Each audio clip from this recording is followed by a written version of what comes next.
Adventure around the ওয়ার্ল্ডে আপনাদের সবাইকে স্বাগতম। দেশের সীমানা পেরিয়ে নানা দেশের প্রকৃতি ও জীববৈচিত্র্যকে তুলে ধরা হচ্ছে এই অনুষ্ঠানে। বিশ্বের বিভিন্ন দেশের প্রকৃতি ও জীববৈচিত্র্য নিয়ে আমাদের এই বিশেষ আয়োজন অ্যাডভেঞ্চার অ্যারাউন্ড দ্য ওয়ার্ল্ড।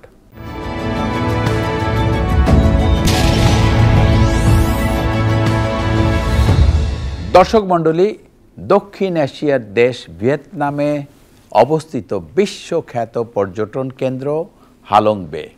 এটি মূলত একটি উপসাগর। ইউনেস্কো 1994 সালে হালং বেকে ওয়ার্ল্ড হেরিটেজ সাইট হিসাবে স্বীকৃতি দেয়। এখানকার স্বচ্ছ নীল জলের মাঝে মাথা উঁচু করে দাঁড়িয়ে রয়েছে বিভিন্ন আকারের 1000-এরও বেশি পাহাড় ও দ্বীপ। অ্যাডভেঞ্চার অ্যারাউন্ড দ্য ওয়ার্ল্ডের আজকের পর্বে থাকছে ভিয়েতনামের হালং বে প্রকৃতি ও জীববৈচিত্র্য নিয়ে কিছু তথ্য ও চিত্র।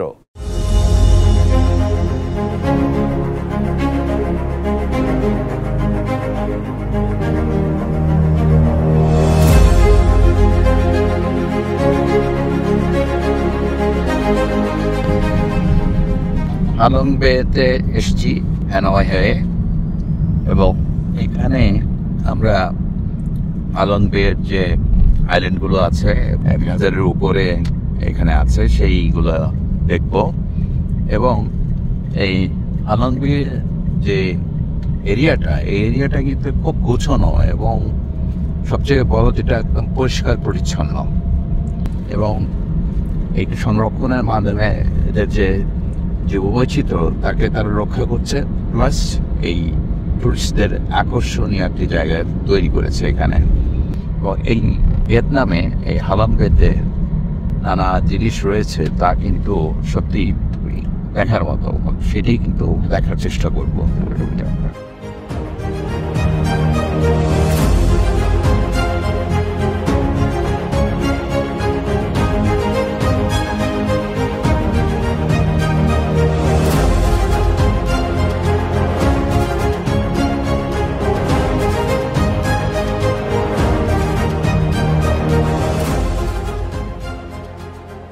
আমি এখন হালং বের ট্যুরটার জন্য একটা স্পিড বোটে উঠেছি।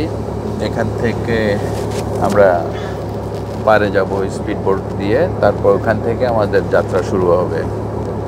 খুবই এক্সাইটিং, এবং ঠিক সমুদ্রের মাঝখানে একটা রিসোর্টে আমি উঠেছি। এখন সেখান থেকেই কিন্তু আমাদের স্পিড বোটে নিয়ে যাচ্ছে সামনের দিকে, এবং পারে নামানোর পরে তারপর ওখান থেকে আবার আমরা বাসে করে আমরা আমাদের ট্যুর শুরু করব।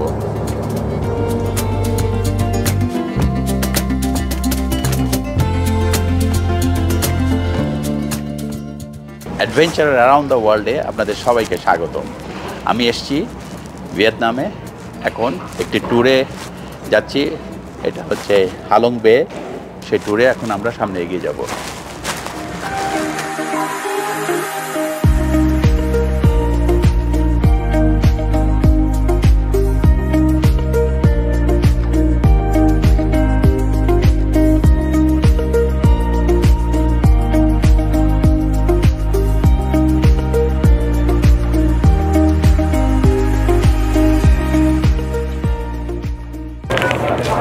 এখন বোটে উঠবো, বোটে করে আমরা একটা ক্রুজ নিব।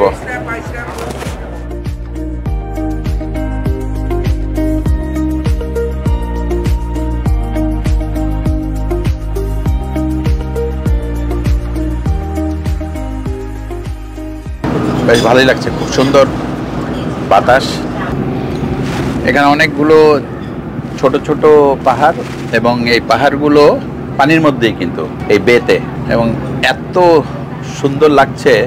এই যে আমরা যাচ্ছি এই বোটে করে, এবং হালং বে খুবই ফেমাস একটি জায়গা যেখানে সারা পৃথিবীর থেকে মানুষজন আসে বেড়াতে এবং এর সৌন্দর্য দেখতে, এটাকে নানাভাবে এক্সপ্লোর করার জন্য। আর এই ধরনের দৃশ্য খুব কমই দেখা যায় পানির মধ্যে, এই যে ছোট ছোট পাহাড়।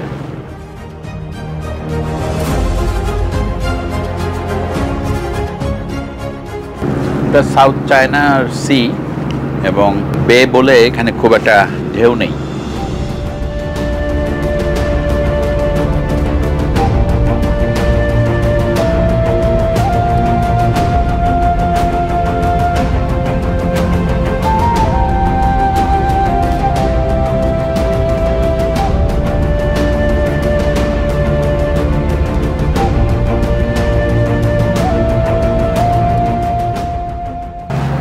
আমরা এই বোটে করে পাহাড়গুলোর কাছে চলে আসছি এবং এটাকে কিন্তু ওরা সংরক্ষণ করছে ট্যুরিজমের জন্য এবং এর পরিবেশ প্রকৃতিকে ভালো রাখার জন্য। এবং এই পাহাড়গুলোর ভেতর কিন্তু সুড়ঙ্গও চলে গেছে।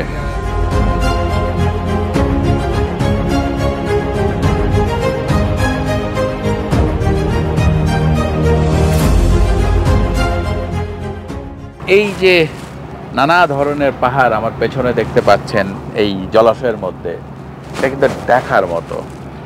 এবং ইউনেস্কোর কিন্তু ওয়ার্ল্ড হেরিটেজ এই হালং বে।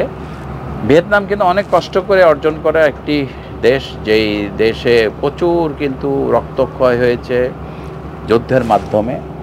তারপরেও তারা এই দেশটিকে যেভাবে উঠিয়ে এনেছে সেটা কিন্তু দেখার মতো এবং বলার মতো। বাংলাদেশে আমাদের সবই আছে, কিন্তু আমাদের যদি বলি ঐতিহ্য বলি, আমাদের ন্যাচারাল বিউটি বলি, আমাদের নানা ধরনের স্থাপনা বলি, সেটাকে কিন্তু সংরক্ষণ করা আমাদের দায়িত্ব এবং সেই কাজটি আমাদের করতে হবে। এই কাজটি করার জন্য আমাদের কিন্তু সবার হাত এক করতে হবে। আমরা সবাই যখন এক হব তখনই কিন্তু আমাদের পক্ষে আমাদের বাংলাদেশটাকে ভালো রাখা সম্ভব। পাশাপাশি বাংলাদেশের এই যে নানা ধরনের যেই আমাদের স্থাপনা বলি, আমাদের ন্যাচারাল বিউটি বলি, যাই আছে সেটাকে ধরে রাখতে পারবো আমরা।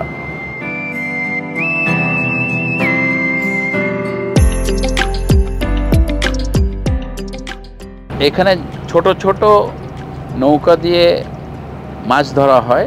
এই জলাশয়ে কিন্তু অনেক মাছ আছে, প্রচুর মাছ আছে, মাছের জন্য কিন্তু বিখ্যাত।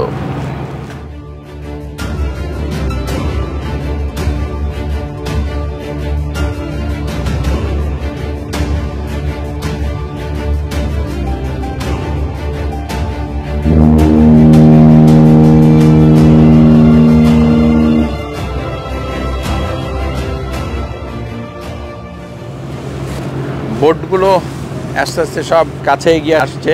এই বোটগুলো এগিয়ে আসার কারণটা হলো এই জায়গাটা সরু হয়ে গেছে পাহাড়ের কারণে।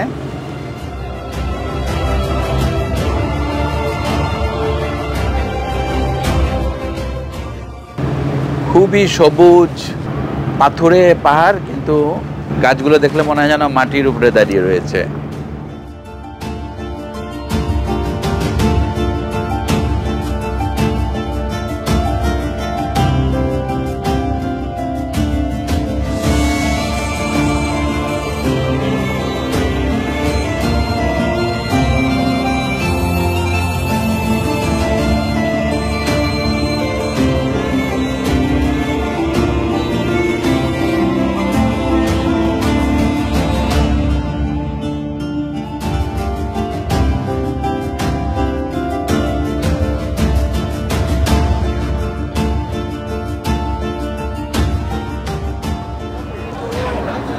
আমি এখন এসেছি টি টপ আইল্যান্ডে। এই আইল্যান্ডটা খুব বিখ্যাত হালং বেতে। এখানে বিচ আছে এবং এখানে অনেকেই নেমে গোসল করেন। আর এখানকার সৌন্দর্যটাও খুব সুন্দর, কারণ এখানে অনেকগুলো ছোট ছোট পাহাড়, পাশাপাশি এখানে অনেক গাছের সমারোহ। পাথুরে যেই পাহাড়, সেই পাহাড়ে এত সবুজের সমারোহ, ভাবার ব্যাপার। এখানে ওঠার সময় একটা খুব সুন্দর গাছ। এখানে সব কিছু মিলিয়ে এটা একটা রিক্রিয়েশনের জায়গা। যাই হোক, আমি এখন সিঁড়ি দিয়ে উপরে ওঠার চেষ্টা করব, দেখি কতটুকু ওঠা যায়।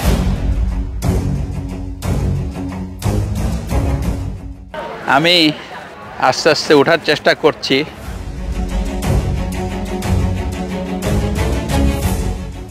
প্রচুর ভিড়, লোকের সমারোহ অনেক। এই সিঁড়ি দিয়ে কতক্ষণে উঠতে পারবো আল্লাহ জানে।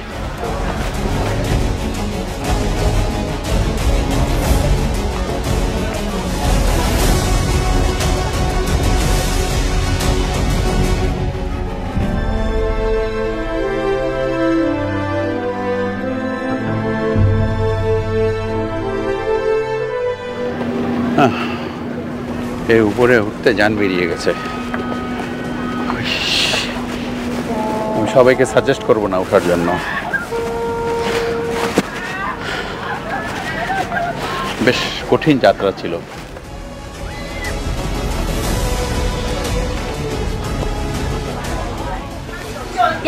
How much? 50 for one. 50? Yeah. One. Thank you.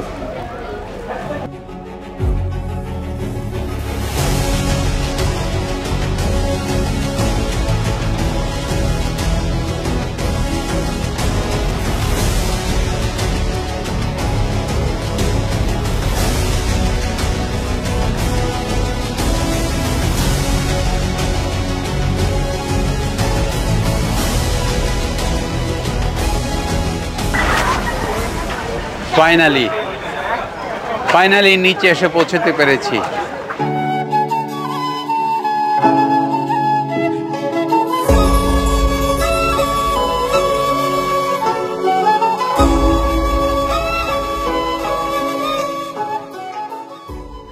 এখানে একটি বাথরুম করা হয়েছে, যারা এখানে বিচে নামছেন, গোসল করছেন, তারা যাতে এখানে শাওয়ার নিয়ে আবার বোটে করে ফিরে যেতে পারেন।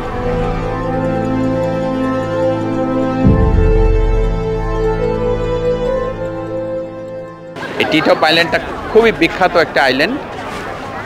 মিস্টার টি-টপের নামে এই আইল্যান্ডটি। এই আইল্যান্ডে প্রচুর টুরিস্ট আসেন।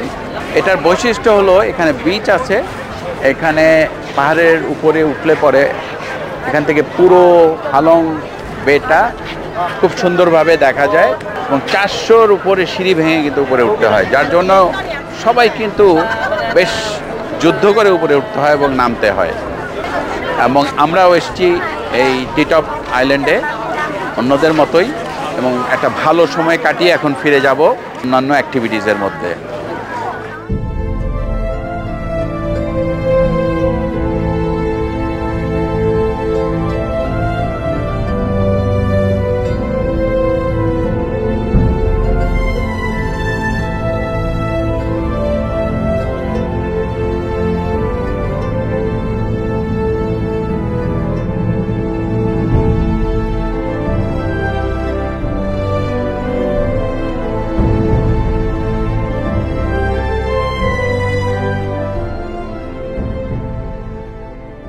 এখন আমরা হ্যাংসাং শট কেভে এসেছি।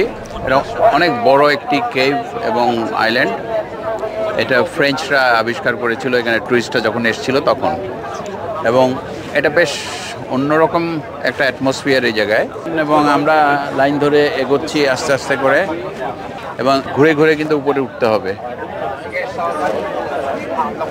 আরেকটি ব্যাপার হলো যে ম্যানেজমেন্ট, এখানকার ম্যানেজমেন্ট বলি, সংরক্ষণ বলি, এগুলো কিন্তু সত্যি আমাদের শেখার মতো। কারণ আমরা বাংলাদেশের সব জায়গায় বেশ এলোমেলোভাবে আমাদের ব্যবস্থাপনা, সেখানে এই ভিয়েতনামে কিন্তু সেই ব্যাপারটি তারা কিন্তু খুব গুছিয়ে সব কিছু ব্যবস্থা করে রেখেছে, যাতে টুরিস্টরা খুব সহজে এবং সুন্দরভাবে একটা জিনিস দেখতে পারে।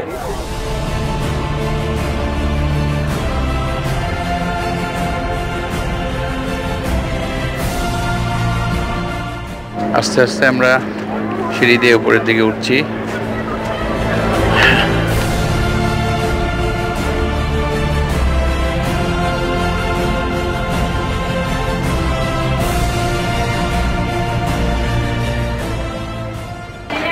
এই জায়গাটা একটি বাঁকের মতো, আবার আমরা নিচের দিকে নামবো।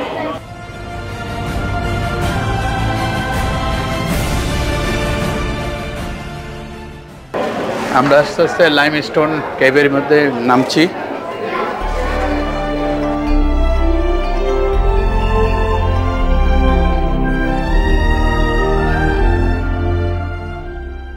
এই লাইমস্টোন হতে কিন্তু অনেক সময় লাগে, কিন্তু বিন্দু বিন্দু বিন্দু করে কিন্তু এই লাইমস্টোনগুলো জমে এবং এরকম হয়।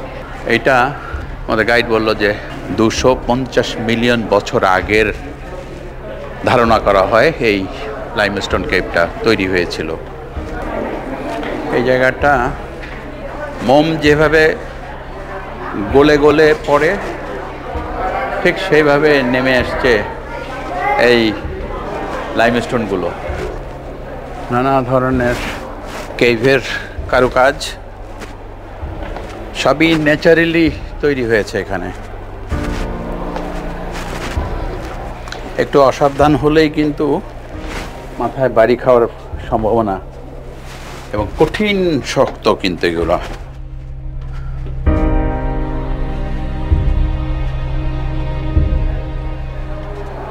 অস্ট্রেলিয়াতে এই ধরনের একটি কেভ আছে যেটার নাম হলো জেলানান কেভ, ব্লু মাউন্টেনের কাছে। সেই লাইমস্টোন কেভটাও কিন্তু এরকমই।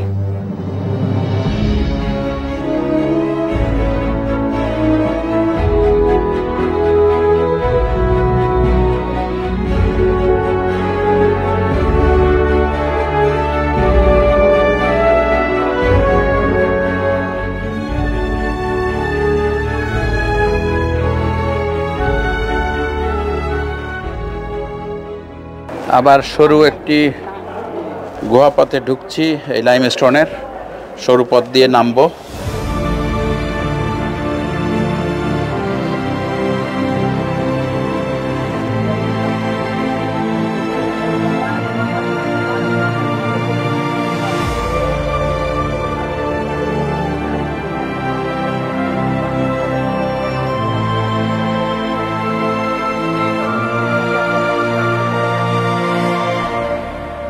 মনে হচ্ছে যেন অন্য কোনো গ্রহে এসেছি, এমন একটি অ্যাটমসফিয়ার এখানে।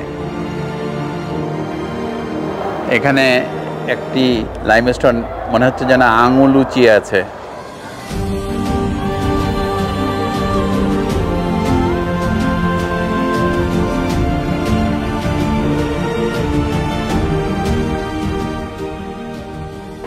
এই যে বিশাল এই সাংসদ এই লাইমস্টোন কেভ, এটার ম্যানেজমেন্ট দেখার মতো, এবং এত সুন্দরভাবে ম্যানেজ করার কারণেই কিন্তু এত ট্যুরিস্টের আগমন এখানে, এবং বিভিন্ন দেশের ট্যুরিস্ট কিন্তু এখানে এসছেন। এবং এখানে এত ভিড় দেখে আমি প্রথমে কিন্তু খুব অবাক হয়ে গেছিলাম যে এত মানুষ কেন এখানে। এখন বুঝতে পারছি এটার বিশালত্ব, এটা দেখার মতো, এবং এখানে আসাটা সার্থক। এবং আমার লাইফে আমি যত লাইমস্টোন কেভ দেখেছি তার মধ্যে this is one of the best. সত্যি আমি অভিভূত, এবং আমি এই ধরনের একটি কেভ এখানে দেখব, লাইমস্টোন কেভ দেখব, এটা আশা করিনি।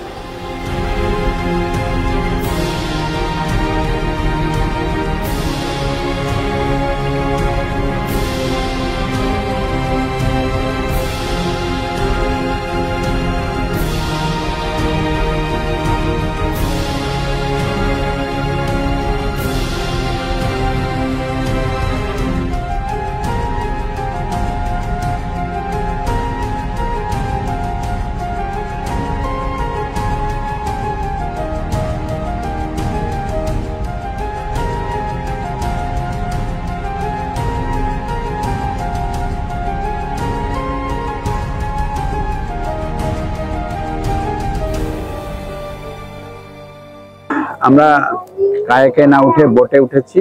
বোটে করে আমরা এখন কেভের মধ্যে যাব। ওইখানে একটা পাহাড়ের মাঝখান দিয়ে আমরা চলে যাব।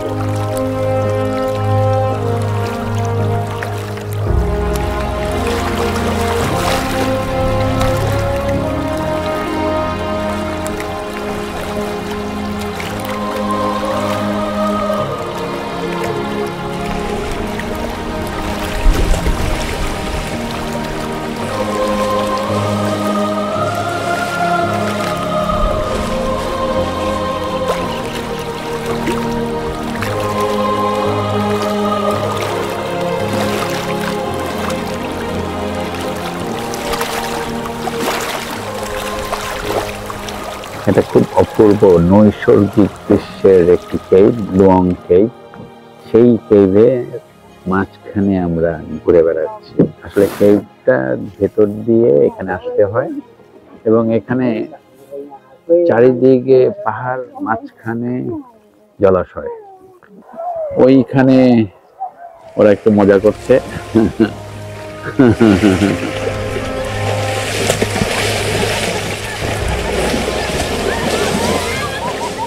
নৌকাটাকে ওরা কাঁপিয়ে কাঁপিয়ে বেশ ফান করলো। আমরা আস্তে আস্তে আবার কেভের দিকে এগিয়ে যাচ্ছি।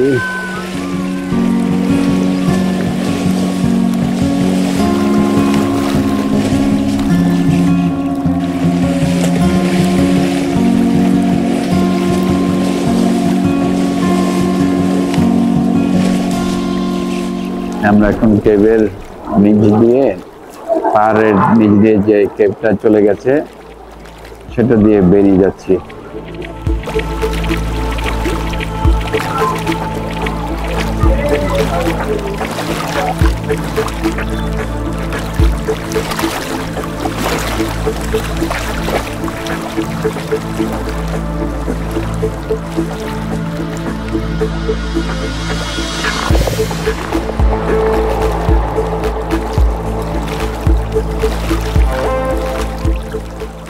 ভিয়েতনামের এই হালং বে সত্যিতে দেখার মতো জায়গা, এবং এখানে 1000-এর উপরে পাহাড়, এই আইল্যান্ড, এবং এখানে যে সবুজের সমারোহ, সব কিছু মিলিয়ে কিন্তু এটা একটা দেখার মতো জায়গা। এবং এর মাঝেই কিন্তু লাইমস্টোনের কেভ আছে।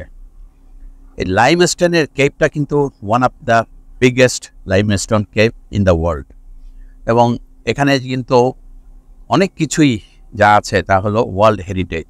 এবং এখানে এই যে নানা ধরনের জিনিস, এই জিনিসগুলোর মধ্যে কিন্তু একটি ব্যাপার খুবই লক্ষণীয়, যেটা হচ্ছে এর রক্ষণাবেক্ষণ, এর সংরক্ষণ। এই সংরক্ষণ রক্ষণাবেক্ষণ সত্যি দেখার মতো। ভিয়েতনামে এই ধরনের এই সংরক্ষণের কারণে প্রচুর টুরিস্ট আসেন এই জিনিসগুলো দেখতে। এবং এছাড়াও যেটা সবচেয়ে বড় জিনিস যেটা, সেটা হলো এখানকার জীববৈচিত্র্যকে রক্ষা করা হচ্ছে এই সংরক্ষণের মাধ্যমে। প্রচুর মাছ আছে এই জলাশয়ে, এবং পাখি এবং অন্যান্য প্রাণী আছে। সব কিছু মিলিয়ে সংরক্ষণের বিকল্প নেই, যেটা আমাদের বাংলাদেশে আমাদের অবহেলিত, এবং সেই জায়গাটাতেই কিন্তু আমাদের জোর দেওয়া দরকার। এবং আমি এই ভিয়েতনামে এসে, এই হালং বেতে এসে আমার কাছে একটি জিনিসই মনে হয়েছে, যে আমরা যদি সচেতন এখনই না হই, তাহলে কিন্তু ভবিষ্যতে আমাদের জন্য একটা বিশাল দুর্বিষহ একটি অবস্থানে আমরা চলে যাব এই বাংলাদেশকে নিয়ে। সুতরাং আমাদের বাংলাদেশের ভবিষ্যৎ প্রজন্মের জন্য আমাদের কিন্তু এ ব্যাপারে এখনই সচেতন হতে হবে, এবং এই ধরনের সংরক্ষণের ব্যাপারটি জোরে সরিয়ে এগিয়ে নিয়ে যেতে হবে। সব কিছু মিলে একটি কথা, দেশ আমাদের, এবং একে ভালো রাখার দায়িত্ব আমাদের সবার। আমরা সবাই যখন হাতে হাত মিলিয়ে এগিয়ে আসবো, তখনই কিন্তু সম্ভব এই কাজটি করা। 71 কিন্তু তার প্রমাণ। 71-এ আমরা সবাই এক হয়েছিলাম বলেই কিন্তু আমাদের এই দেশটা আমরা স্বাধীন করতে পেরেছিলাম। আজকে বাংলাদেশকে ভালো রাখার দায়িত্বও কিন্তু আমাদের। আমাদের দেশ আমাদেরই ভালো রাখতে হবে, এখানে কিন্তু অন্য কেউ এসে এই কাজটি করে দিবে না। সুতরাং এই সংরক্ষণের ব্যাপার, সচেতনতার ব্যাপার এবং দেশকে এগিয়ে নিয়ে যাওয়ার ব্যাপারটি আমাদের কিন্তু জোরে সোরে এখনই শুরু করতে হবে। তাহলেই আমরা ভালো থাকব, আমাদের ভবিষ্যৎ প্রজন্ম ভালো থাকবে, বাংলাদেশ ভালো থাকবে।